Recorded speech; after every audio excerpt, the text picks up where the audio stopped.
이상화는 1901년 대구 중구에서 이시우와 김신자 사이에서 사형제 중 차남으로 태어났습니다.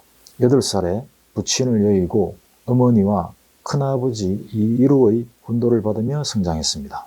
상화는 어린 시절 백부 이이루가 운영한 학숙인 우현서루에서 수학했는데요. 우현서루는 훗날 교남학교로 발전했다가 현재의 대구 대륜중고등학교의 모태가 됩니다. 1919년 3.1운동 당시 독립선언서 선전문을 작성하는 등 시위 행사를 준비하다가 일본 경찰에 발각되어 동양 선배인 서울 박태원의 하숙집으로 피신했습니다. 박태원은 대구 지역 혼성합창의 선구자인데요. 가곡 동무생각을 작곡한 박태준의 친형입니다. 상화는 박태원으로부터 인생과 예술에 관한 영향을 많이 받았는데요. 애석하게도 박태원은 24의 젊은 나이로 요절하고 맙니다. 상화가 자신의 비통한 심정을 담은 시 이중의 사망을 발표하기도 했습니다. 상화는 1921년 현진근의 소개로 월탄 박종화를 만나 당시 낭만주의를 대표하는 백조 동인에 가담하는데요.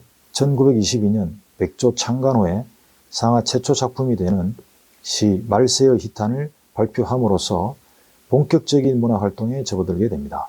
상화는 평소 프랑스 유학을 꿈꾸고 있었는데요. 1922년 그 준비 단계로 일본의 외국어 전문학교에 들어가게 됩니다. 그러나 1923년 발발한 관동 대지진에서 일본 정부가 자국민의 불만을 다른 곳으로 돌리기 위해 악의적으로 행한 조선인 참살 현장을 목격하고 그 충격으로 유학을 포기하고 귀국했습니다. 절망적인 분노를 안고 귀국한 상화는 시작에 몰두하다가 마침내 1926년 불세출의 작품인 빼앗긴들에도 봄은 오는가를 발표해 시단으로부터 엄청난 주목을 받게 되는데요. 당시 이 시는 일제로부터 개벽지가 강제 폐간되는 단초가 되기도 했습니다. 빼앗긴들에도 봄은 오는가는 특히 어려운 한자어를 피하여 순한글로 쓰여졌고요. 일제강점기 대표적인 민족 저항시의 백미로 평가받는 작품입니다. 이 시가 특히 유명한 이유는 시 제목과 첫 연, 첫 행의 구절인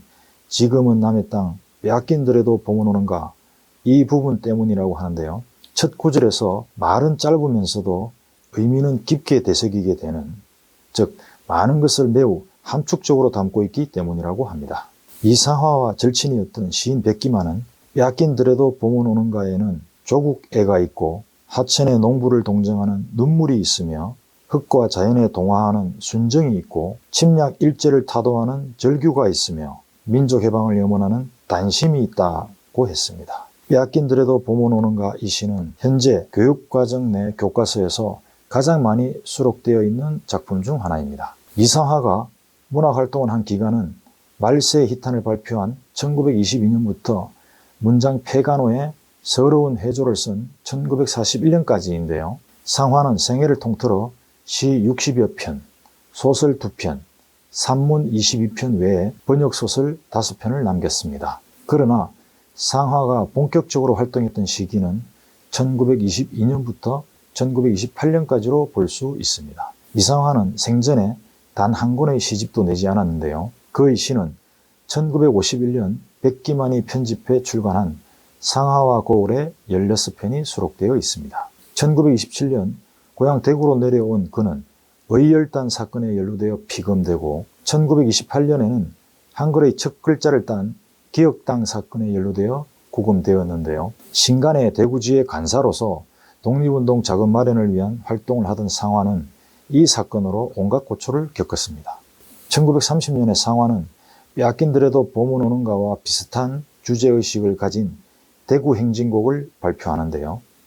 이 시는 마음껏 행진하고 싶으나 웃음도 소망도 빼앗겨 그럴 수 없는 당시의 암울함을 노래하고 있습니다. 이상화는 현재의 대구 대륜중고등학교의 전신인 교남학교에서 무보수로 영어와 작문 등을 가르치면서 청소년들의 교육에 힘썼는데요. 지금의 교과도 상화가 작사했습니다.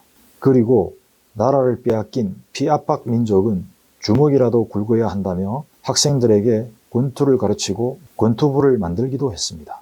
그러다가 상화가 작사한 교과가 문제가 되어 일제에 집을 수색당하고 원고도 다 빼앗기면서 학교를 사임하고 맙니다. 일제의 감시는 갈수록 삼엄해지던 중 위암에 걸려 병고에 시달리다 1943년 4월 25일 중국 계산동 지금의 이상화 고택에서 그토록 간절히 기다렸던 광복의 봄을 보지 못한 채 42세의 짧은 생을 마감하게 됩니다. 이상화는 남한과 북한 모두에서 인정받는 시인으로 유명한데요. 북한 문학사의 평가에 의하면 저항 시인인 한용운과 윤동주, 이육사 그리고 이상화를 우리 근대시 사상 가장 훌륭한 시인으로 평가하고 있습니다. 1948년 일제강점기 저항문학의 이정표를 제시했던 위대한 민족 시인을 기리기 위해 달성공원에 이상화 시비를 세웠는데요. 이 시비는 지역의 문화적 창의력과 자부심을 상징하는 대한민국 최초의 문학비가 됩니다. 상화는 일제강점기 당시 그 많은 문인들이 변절한 가운데서도 압박에 굴하지 않고 민족 정신을 지켜낸 위대한 인물입니다.